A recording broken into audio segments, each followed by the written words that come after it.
Howdy folks, Super Hamsta back with another game of Kingdom Death Monster, and today we'll be doing our first ever hunt phase. Ordinarily you would do the hunt phase before the showdown phase, which is the essential game, the one with the big board and the miniatures going at it. And you would do a hunt, then a showdown, then the settlement, but for the initial one you skip the hunt because there is no hunt. You wake up and you're ambushed. So this is the first time that our characters have left the settlement and actually gone out looking for trouble, for something to kill, to eat. And in this particular case we're going after our old friend the White Lion. Page 61 of the rulebook, again that's from version 1.5, takes you through the various steps, particularly on setup.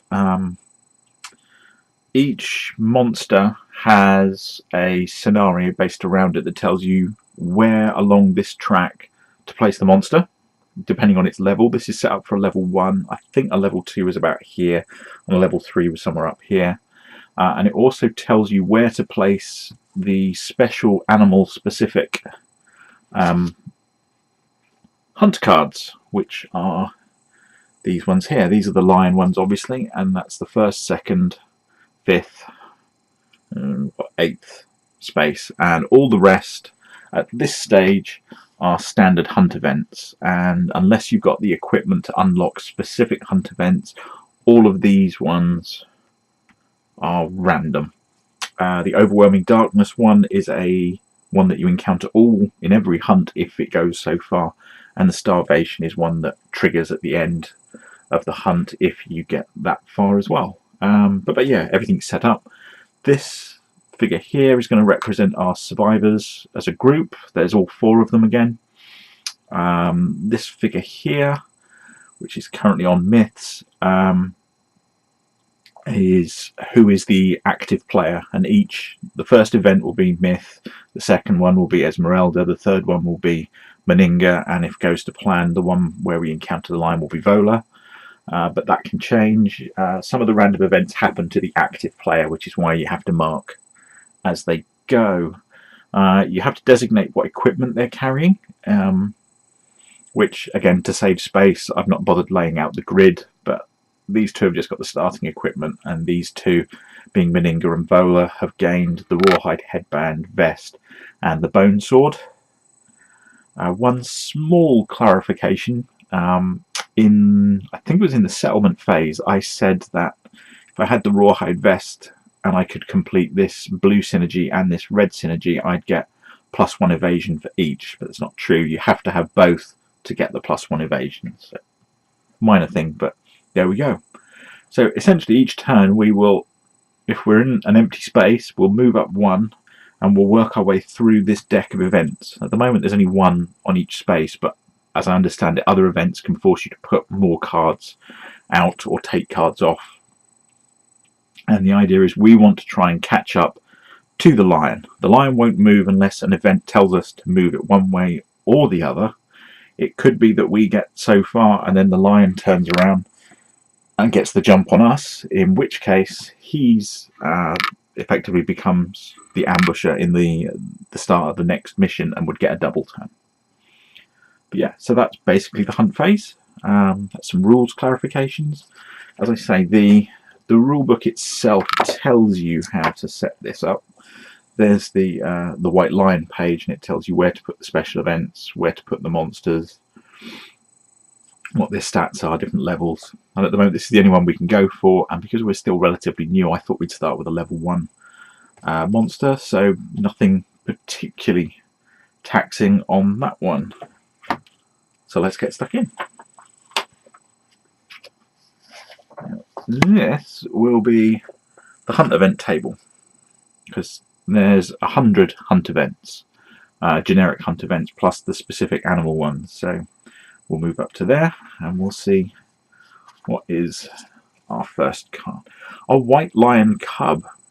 The survivors find a White Lion Cub.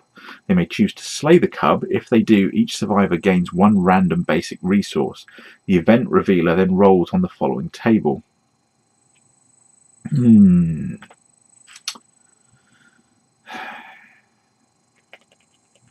Well, I think they're going to attack us anyway. But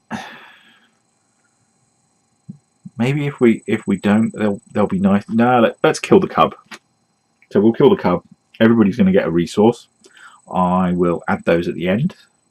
And then we roll a d10, which I just happen to have here. An 8. Nothing happens. Yes. So we've done that one.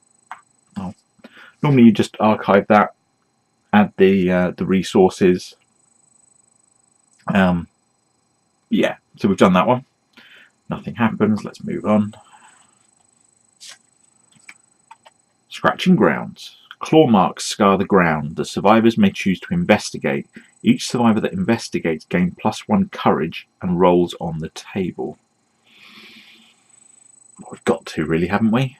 At this point on, we've got to go for it. So everybody's going to gain 1 point of courage, which, if you recall, is somewhere on here. It's one of these stats. There it is. It's this box here in the chart. So I'll add that afterwards. And oh, the active player at this point. So then each character has to roll one of these. So we'll go, that's a 4 for Esmeralda. Meninga's got a 9, another 4. Myth also has a 4, so a lot of 4s. So we'll start with the 9 because that's different. And 9 is a prize in the rubble. Gain 1 lion claw, so that's good. And 4 is nothing happens. So a lion claw for it's for Meninga.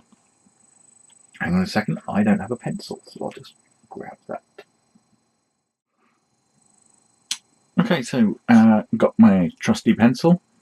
Marked a point of courage on all 4, so that while we're here we'll dig out the lion claw and the basic resources. So let's draw that on camera as well.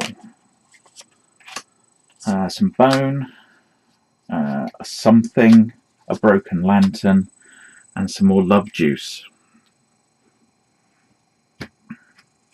So kind of what we got last time from the encounter, actually. But as you saw, I did shuffle them. So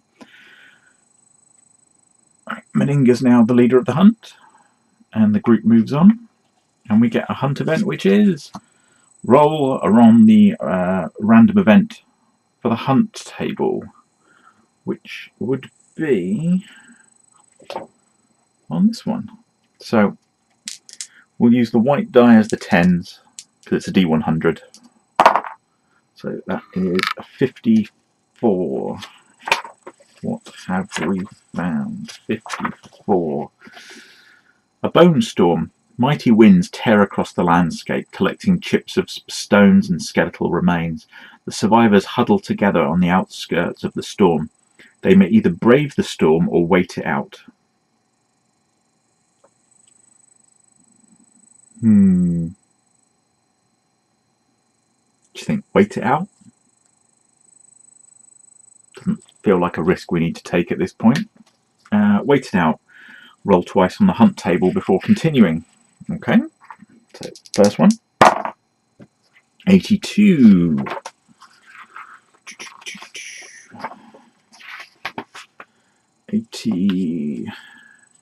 82. Consuming grass.